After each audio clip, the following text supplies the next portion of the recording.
খাওয়া, জুয়া খেলা, বিভিন্ন নারীতে আসক্ত থাকা, দিনের পর দিন তোমাকে অত্যাচার করা, এমন কোনো কাজ নেই আমি করিনি। নূপুর, তুমি আমার চোখ খুলে দিছো। আজকের পর থেকে নতুন এক আশরাফের জন্ম হবে। তুমি আমাকে ছেড়ে চলে যেও না। তুমি আমাকে ছেড়ে চলে গেলে আমি কিভাবে থাকবো বলো?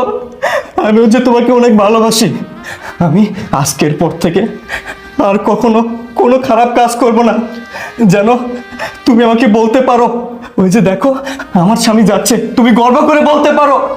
আর আমার সন্তানের ভবিষ্যতের জন্য আমার যা যা করা উচিত আমি তাই করব।